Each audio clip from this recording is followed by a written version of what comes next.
Halo teman-teman semua, selamat datang kembali di serial video pembahasan soal asli. Pada video kali ini kita akan bahas TK Saintek bagian Fisika UTBK SBMPTN tahun 2019. Dan pada video kali ini kita hanya akan membahas soal nomor 1 sampai dengan soal nomor 10 bersama dengan saya Indra Prima dari Mitra Siswa.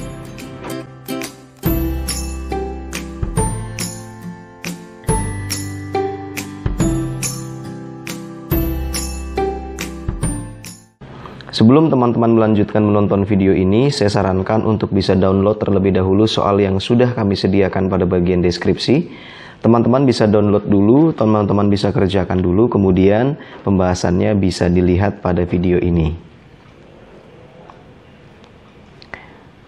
Oke, komposisi materi tes kemampuan akademik TK Saintek di UTBK tahun 2019 mudah-mudahan tidak akan berbeda dengan UTBK di tahun 2020, teman-teman. Di mana soal-soalnya terdiri dari matematika, fisika, kimia, dan biologi. Untuk fisika sendiri terdiri dari 20 soal, di mana waktu yang tersedia hanya 22,5 menit. Yang artinya rata-rata teman-teman mengerjakan satu soal butuh waktu selama 1 menit.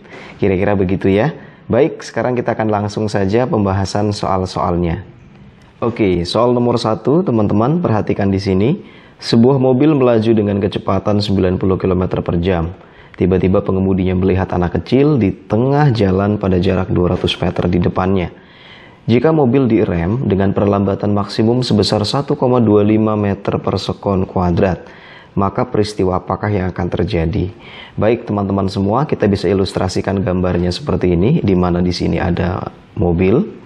Kemudian di sini ada seorang anak kecil ya, yang berada pada jarak 200 meter di depan mobil. Jadi ini bisa kita tulis, ini adalah S antara mobil dengan anak, SMA gitu ya. Baik, nah karena melihat anak kecil di depannya, mobil ini melakukan perlambatan teman-teman. Jadi dia melakukan perlambatan. Perlambatan yang dilakukan adalah 1,25 meter per sekon kuadrat. Saya tulis minus di sini karena ini merupakan perlambatan ya, di mana mobil melaju pada awalnya dengan kecepatan 90 km per jam.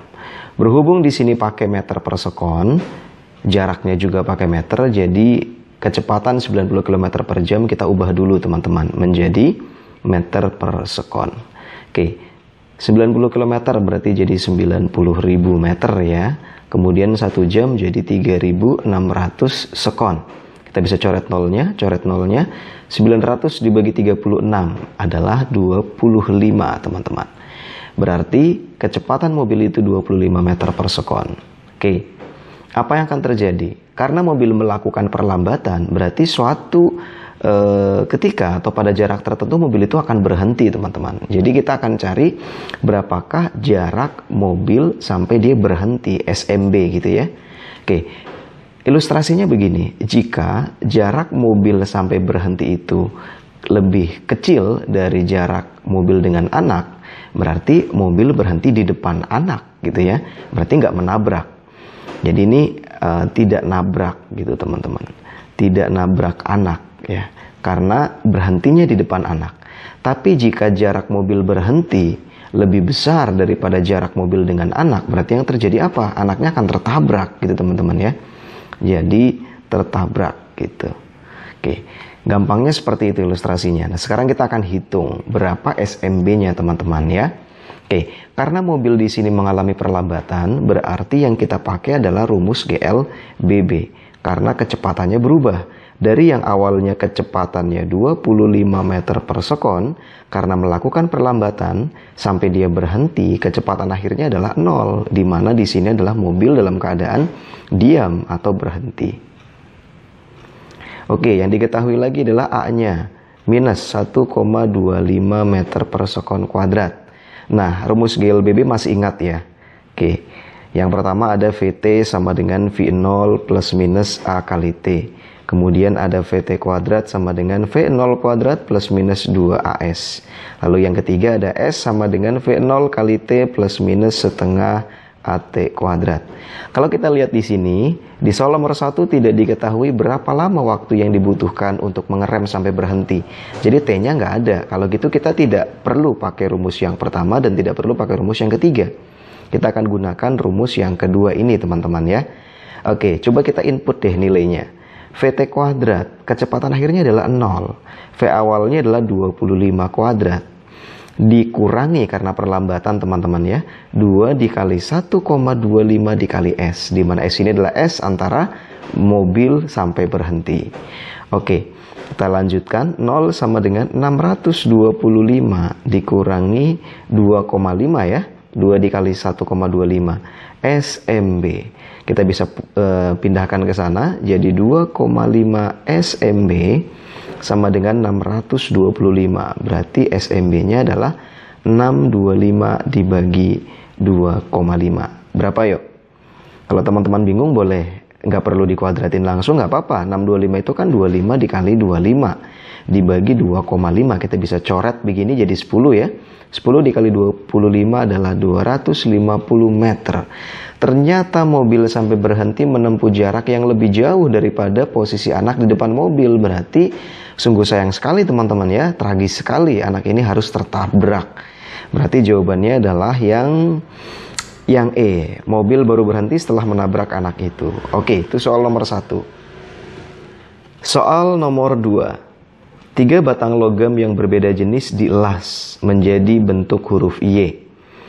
Ujung beban batang pertama bersuhu 100 derajat Celcius, sedangkan 2 ujung lainnya bersuhu 0 derajat Celcius.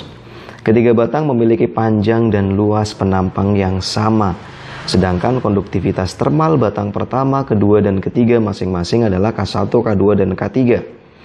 Di mana hubungan antara konduktivitas termal masing-masing adalah K1 sama dengan 2K2 sama dengan 3K3.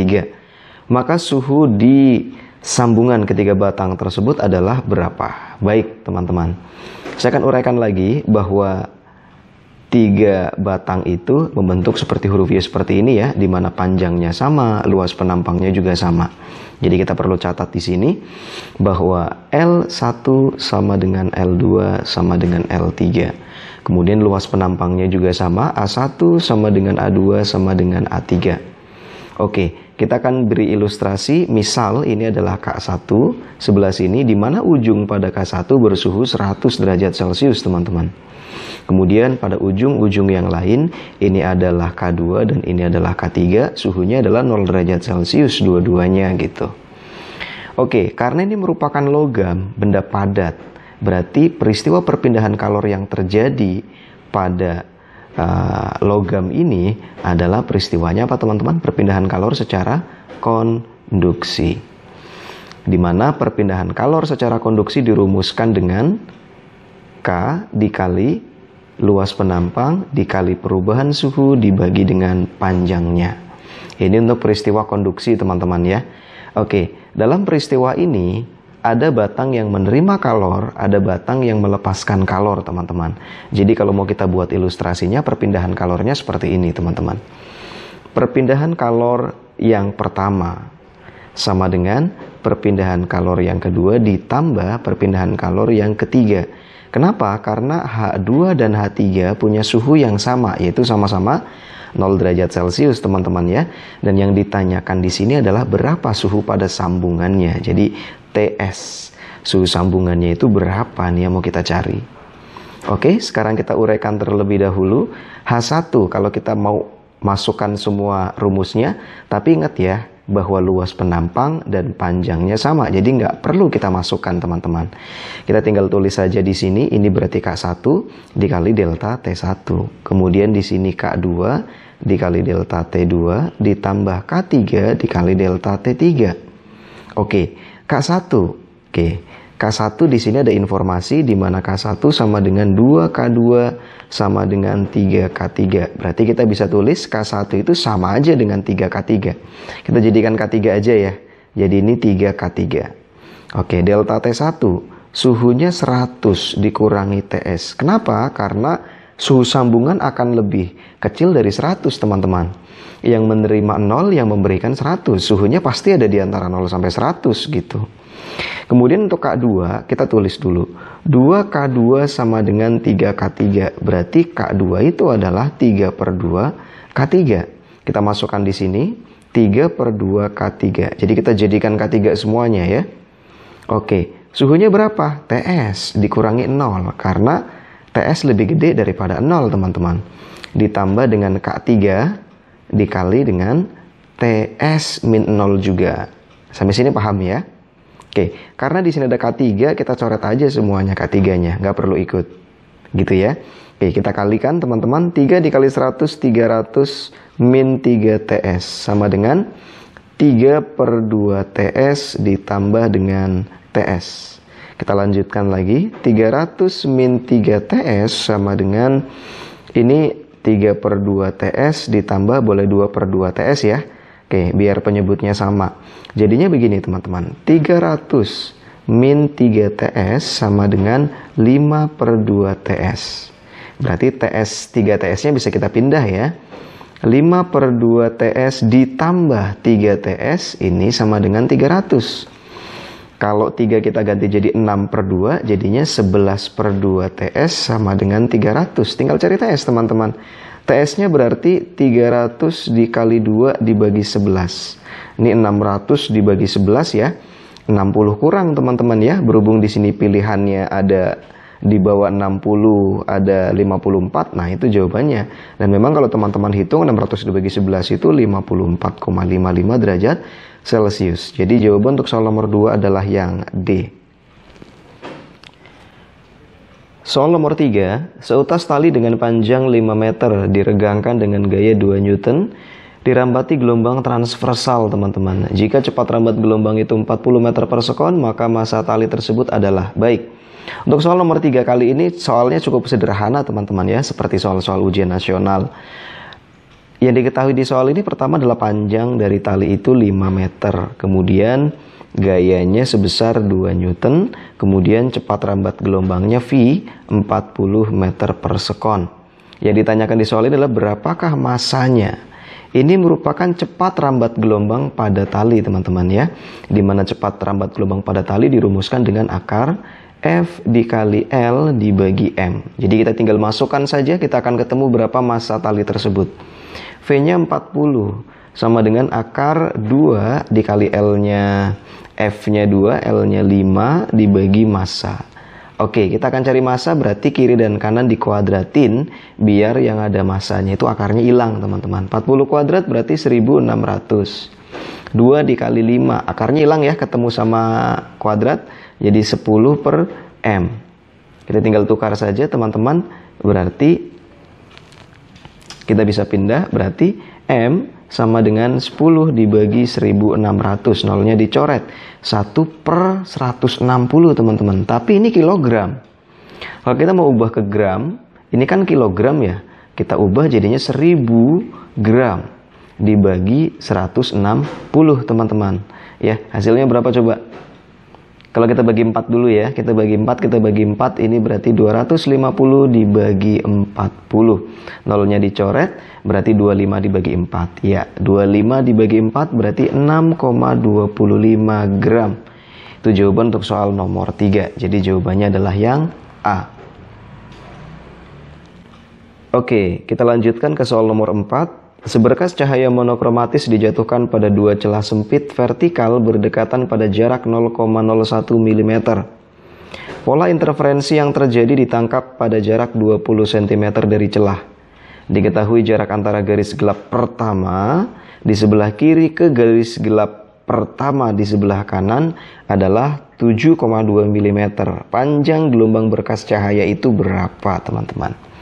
Baik, ini juga soalnya cukup mudah karena banyak data-data yang diketahui, kita tinggal cari yang belum ada di sana apa. Dimana ini adalah peristiwa dari interferensi celah ganda.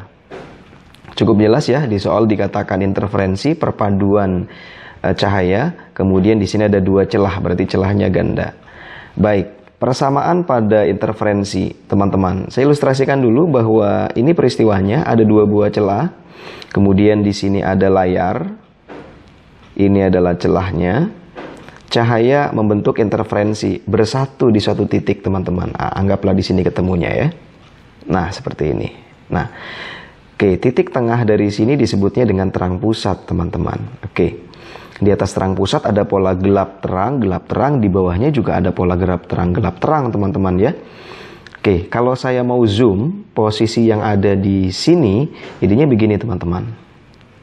Jadi misal ini adalah terang pusat ya, terang pusat. Di atasnya itu berarti ini ada gelap pertama, gitu. Nanti ada ini terang pertama, ada gelap kedua dan seterusnya. Begitupun di bawahnya. Ini ada nanti gelap pertama, ada terang pertama, kemudian ada gelap kedua dan seterusnya, begitu teman-teman ya. Dimana jarak dari gelap ke gelap 1, dari terang ke terang juga 1. Baik. Apanya yang 1? Ordenya ya, N-nya teman-teman, ordenya.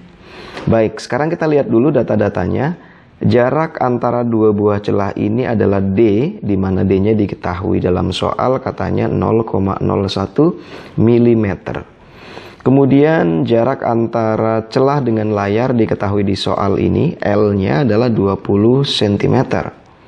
Diketahui jarak antara garis gelap pertama sebelah kiri, anggap ini sebelah kiri sebelah kanan teman-teman ya, atau bisa sebaliknya.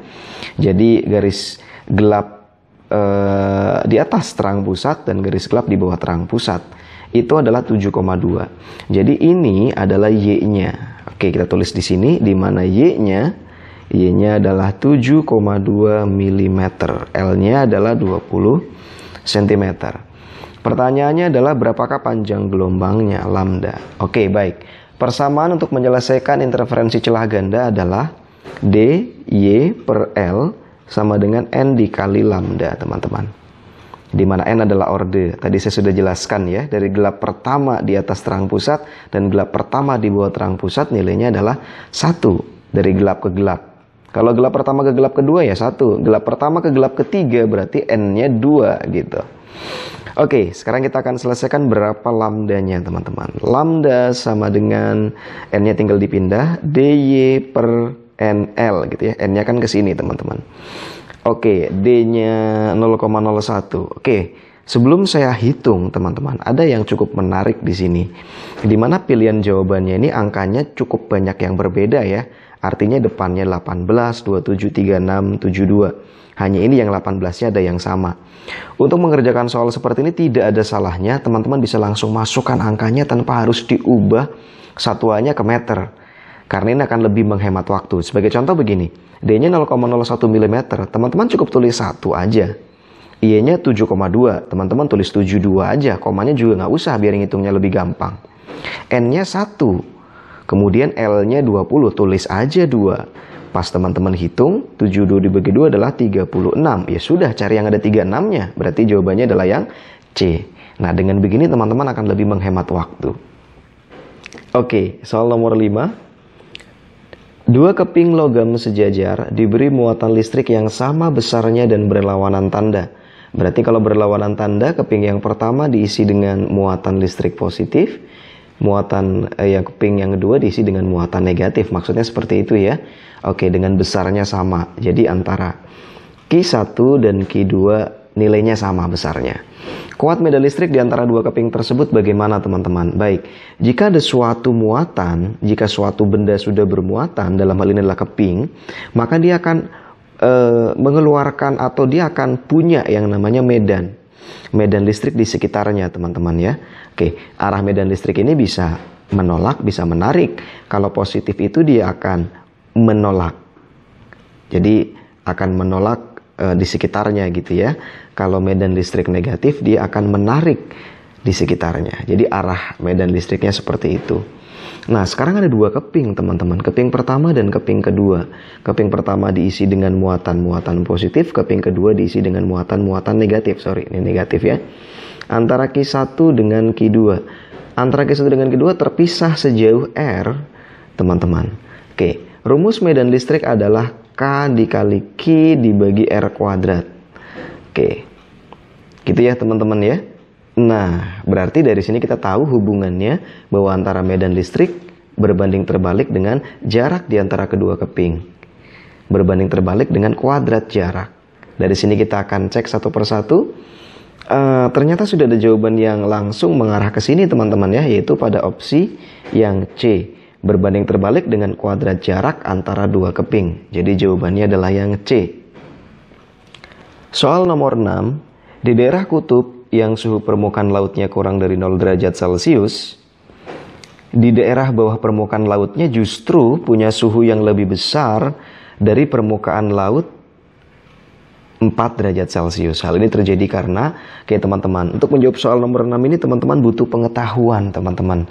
Ya, pengetahuan tentang suhu, teman-teman. Di mana ada yang namanya anomali air. Air pada suhu 4 derajat Celcius ya, dari 0 sampai dengan 4 derajat Celcius itu akan justru suhunya akan bukannya dia naik, malah akan semakin rendah gitu teman-teman ya, dibandingin dari di bawah 0 gitu. Kalau udah di atas 4 derajat Celcius itu udah normal lagi. Jadi 4 derajat Celcius itu adalah sifat anomali air atau keanehan air gitu ya. Oke, kita akan cari jawaban yang cocok dengan pernyataan itu. Banyak ikan yang bergerak di daerah bawah permukaan laut. Ini tidak ada hubungannya ke sana. Terdapat aliran energi dari khatulistiwa ke kutub, bukan juga. Adanya energi bumi yang mencairkan es, bukan. Sifat air yang mempunyai volume paling kecil pada suhu 4 derajat Celcius. Nah, ini ada hubungannya teman-teman ya. Jadi jawaban untuk soal nomor 6 ini adalah yang D. Soal nomor 7. Sebuah tangki berbentuk kubus mempunyai volume 1 meter kubik bila diamati oleh pengamat yang diam terhadap kubus itu. Apabila pengamat bergerak relatif terhadap kubus dengan kecepatan 0,8 kecepatan cahaya, panjang rusuk kubus yang teramati berapa meter? Nah, teman-teman semuanya, kalau kita lihat berarti panjang dari kita boleh tulis delta L boleh, atau tulis LT juga boleh. Itu adalah panjangnya karena kubus ya, volume kubus. Rusuk kali rusuk kali rusuk begitu, berarti rusuknya adalah 1 meter juga ya, 1 meter kan volumenya 1 meter kubik teman-teman gitu. Nah, kemudian kita akan tulis di sini di mana kecepatannya adalah 0,8 kecepatan cahaya. Oke, kecepatannya 0,8 kecepatan cahaya, maka panjang rusuk kubus yang teramati, saya tulis L0 teman-teman ya, di sini yang teramati. Baik, ini adalah bagian tentang relativitas khusus, di mana ada beberapa poin bahasan. Di antaranya adalah akan ngomongin tentang kontraksi panjang. Berlaku untuk benda-benda yang digerakkan dengan kecepatan mendekati kecepatan cahaya, teman-teman ya. Di mana delta L, nulisnya delta nggak apa-apa deh. L0 dikali gamma. Kemudian yang kedua ada tentang dilatasi waktu. Dilatasi waktu, delta T sama dengan T0 dibagi gamma. Kemudian yang ketiga ada massa relativistik. Nah, ini merupakan teori yang dikemukakan oleh Albert Einstein ya teman-teman, ilmuwan terbesar abad ke-20. Kemudian kita lihat di sini M, atau mau tulis delta M juga nggak masalah, sama dengan M0 dikali gamma. Oke, yang kita bahas di sini bukan dilatasi waktu dan juga bukan massa relativistik, tapi yang kita bahas adalah tentang kontraksi panjang. Ketika benda digerakkan dengan kecepatan mendekati kecepatan cahaya, maka panjangnya akan berubah atau berbeda teman-teman ya. Oke, gimana cara mencari ini nih teman-teman? Ada yang bilang gamma ini ya, gamma ini untuk memudahkan saja. Gamma ini proses nyarinya gini teman-teman, biar lebih gampang. Kalau di situ kecepatannya 0,8, kita ilustrasikan ini adalah 8/10. Kita bisa buat segitiga. Kalau di sini 8, di sini 10, di sini berapa teman-teman? Pakai aturan Pitagoras. Ini 6 ya. Triple Pitagoras 6, 8, dan 10. Nah, sekarang kalau kecepatannya 8/10, kalau misalnya kita tulis A ini kemudian B ini C, kalau kecepatan itu A/C, kalau gamma itu adalah C/B. Berarti gammanya bisa kita dapatkan 10/6 di sini. Tinggal kita masukkan saja ke rumusnya. Delta L sama dengan, kita garis dulu, L0 dikali gamma. Delta L-nya di sini adalah 1, L0-nya yang mau kita cari, dan gammanya 10/6. 6-nya bisa dipindah ke sana teman-teman ya. Oke, 6 kali 1, 6, berarti 10 LO. Berarti LO-nya adalah 6 dibagi 10, 0,6 meter. Oke, jawabannya adalah yang D. Soal nomor 8. Sebuah benda digantung pada seutas tali. Dalam keadaan diam, tegangan talinya adalah 50 Newton. Kalau benda dalam keadaan diam, teman-teman, oke, tegangan talinya sebesar 50 Newton, berarti ini sama aja dengan weights-nya, sama aja dengan beratnya. Berarti beratnya juga 50 Newton. Sedangkan W itu adalah massa dikali gravitasi. W-nya 50, massa dikali gravitasinya di sini 10, berarti massanya adalah 5 kg. Oke, jika benda tersebut ditarik ke atas sehingga tegangan talinya menjadi 80, maka percepatan yang dialami oleh benda itu berapa? Yang ditanya berapa percepatannya? Karena yang ditanya ada A di sini, berarti ini masuknya ke hukum kedua dari Newton. Bukan hukum Newton 2 teman-teman ya, tapi hukum kedua dari Newton gitu ya. Nah, ini biar lebih tepat aja. Oke, hukum kedua Newton gimana teman-teman? Sigma F sama dengan M dikali A. Dimana nilai dari gaya yang bekerja di situ, tegangan tali pada awalnya 50, kemudian mendapatkan gaya tarik ke atas 80, berarti selisihnya berapa nih teman-teman ya? Jadi kita bisa tulis di sini tegangan tali yang kedua dikurangi tegangan tali yang pertama, massanya sudah diketahui, tinggal cari A-nya. T2 80, T1-nya 50, massanya 5, A-nya berapa? Yes, 30. 5A berarti A-nya adalah 30 dibagi 5 sama dengan 6 meter per sekon kuadrat. Berarti jawaban untuk soal nomor 8 adalah yang B. Soal nomor 9. Sebuah pipa silindris yang lurus mempunyai dua macam penampang masing-masing dengan luas 200 mm persegi dan 100 mm persegi. Ada dua penampang di sini. Penampang besar saya tulis dengan A1, besarnya 200 mm persegi. Kemudian penampang yang kecilnya 100 mm persegi. Pipa tersebut diletakkan secara horizontal, sedangkan air yang mengalir di dalamnya dari penampang besar ke penampang kecil. Apabila kecepatan arus di penampang besar berarti V2 besarnya 2 meter per sekon, maka berapakah kecepatan di penampang kecilnya? Teman-teman, ini soalnya sangat mudah tentang prinsip kontinuitas pada bagian fluida dinamis ya. Oke, prinsip kontinuitas fluida dinamis. Oke, teman-teman semua, kalau teman-teman ada yang bertanya kenapa soal-soalnya kok sepertinya mudah? Karena soal-soal yang berhasil kami kumpulkan dari murid-murid kami dari mitra siswa yang tahun lalu ikut UTBK 2019, yang mereka mampu ingat adalah soal-soal yang memang sederhana untuk mereka ingat. Jadi itu yang bisa kami kumpulkan pada pembahasan soal kali ini. Untuk soal-soal yang cukup sulit, soal-soal yang cukup butuh konsep banyak, rebet dan segala macam, mereka susah komplit untuk mengingatnya teman-teman. Jadi hanya ini yang bisa kami kumpulkan dari teman-teman yang tahun lalu ikut di UTBK tahun 2019. Baik teman-teman semuanya, kita akan jawab prinsip kontinuitas pada fluida dinamis, di mana A1 gini dulu deh, tentang debit air teman-teman ya. Q1 sama dengan Q2, di mana debit itu adalah volume tiap waktu, banyaknya air yang mengalir tiap waktu, itu teman-teman. V2 dibagi dengan T2, ini volume. Sedangkan kalau kita mau jabarkan lagi, volume itu adalah luas alas kali tinggi. Ini T1 gitu teman-teman ya. Ini A2, H2 dibagi T2. Kalau kita lihat di sini ada H per T. H itu kan satuannya meter, T itu satuannya sekon. Berarti di sini meter per sekon alias kecepatan. Bisa kita tulis A1 V1 A2 V2. Jadi mudah sekali untuk mencari V2-nya. A1 dikali V1 dibagi A2. A1-nya berapa teman-teman di sini? 200 ya. Kemudian V1-nya V1. Oh, yang dicari adalah V1 teman-teman. Sorry. Kebalik ya. Kalau kita mau cari V1 berarti A2 dikali V2 dibagi A1. A2-nya adalah 100. V2-nya 2. A1-nya 200. Oke, teman-teman.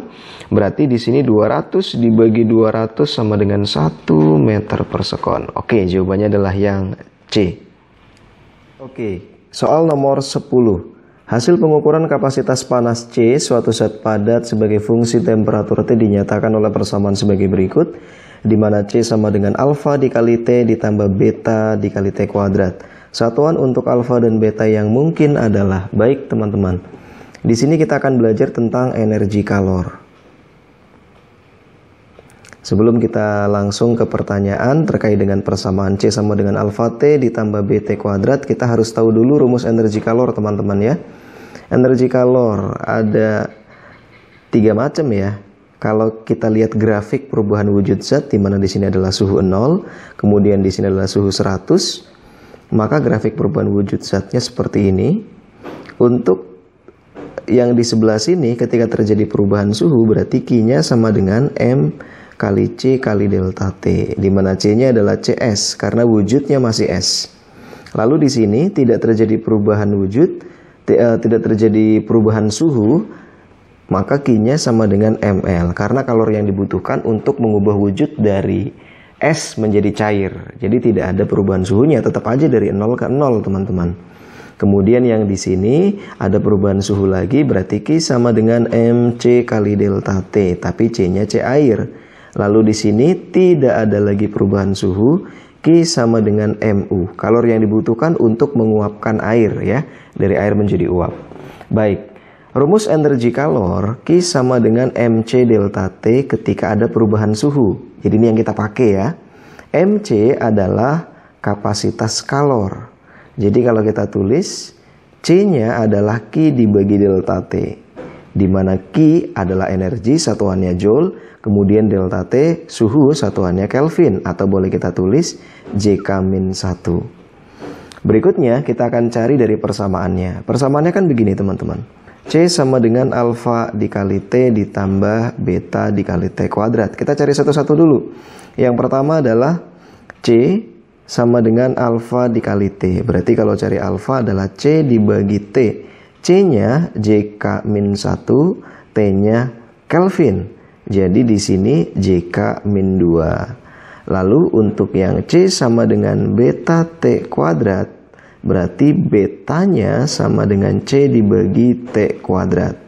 Kita teruskan, JK-1 dibagi Kelvin 2 ya, Kelvin kuadrat, jadinya JK-3. Nah inilah satuan dari alfa dan beta. Jadi jawabannya udah ada di sini ya. Jawabannya adalah yang C. Baik teman-teman semuanya, mudah-mudahan teman-teman punya gambaran terbantu dari 10 soal yang kita bahas hari ini. Soal-soal yang dapat kami kumpulkan dari peserta yang ikut di UTBK tahun lalu memang tidak terlalu banyak yang diinformasikan kepada kami. Inilah beberapa soal yang mampu mereka ingat dan diceritakan kepada kami sehingga kami tuangkan dalam pembahasan soal kali ini. Mudah-mudahan teman-teman terbantu. Sampai ketemu di video berikutnya. Mitra siswa, Dare to Dream, Grab the Future. Kalau teman-teman merasa terbantu dengan video ini, silahkan bisa klik like, share, dan juga subscribe. Selamat menonton video mitra siswa lainnya. Dare to Dream, Grab the Future.